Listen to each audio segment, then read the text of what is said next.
Hi there and welcome back to this week's trade recap, and finally I have something better to show. We're gonna skip Monday, Tuesday, Wednesday and Thursday, and we're gonna go straight into Friday today because I only took 2 trades this week and they were both today. And going into the hourly chart, as we can see, we have been downtrending a lot. So our overall bias will be bearish. And the thing that I saw here was that yesterday we inversed this on the left side to the downside, and here we have this relatively equal low. So now if we zoom here on the 15 minutes, we see that we already swept this short-term high, which makes it an intermediate-term high, and now we are going lower. And as you can see at the end of this session, right at open, we inversed this to the downside. We created this breaker block, and we inversed this 15-minute iFVG to the downside. And as you can see right here, we have a little bit of a trendline liquidity. And I was looking to take shorts.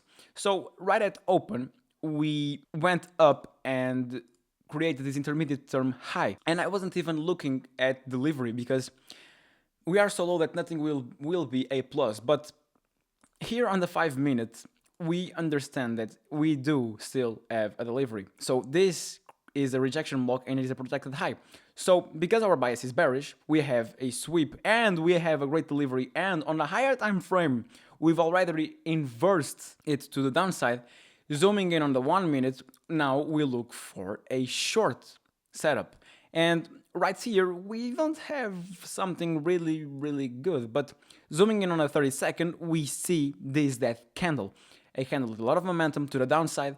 And if we go on a 2 minutes, what I was waiting was for all time frames to inverse because I haven't been that confident. In July, we have been taking losses and a few trades. This was my third and fourth trade. It's already the 24th of July and I've only taken 4 trades.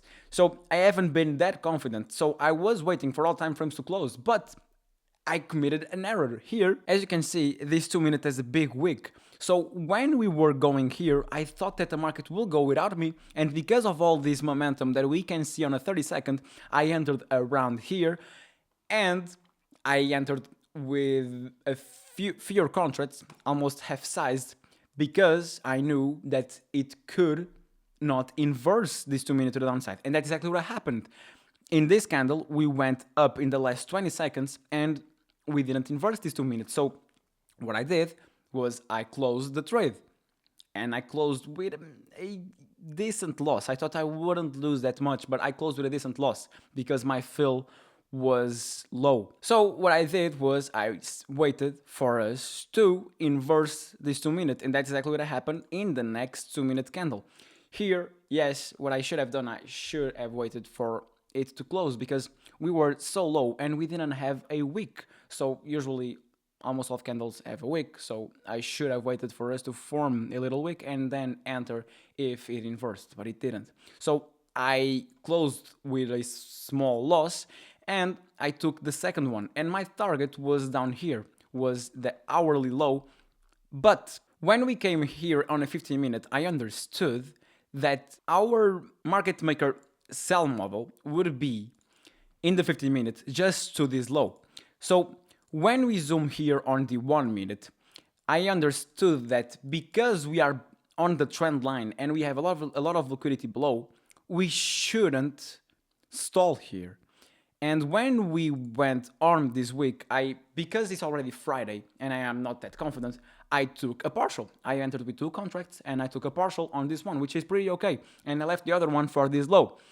But when I saw this chopping around and I saw this candle going up, I thought to myself that we should have already ran this liquidity because there is so much liquidity below. So I closed in profit, which, as you can see, was a mistake. Something that I didn't saw at the moment was that we were really below the trend line.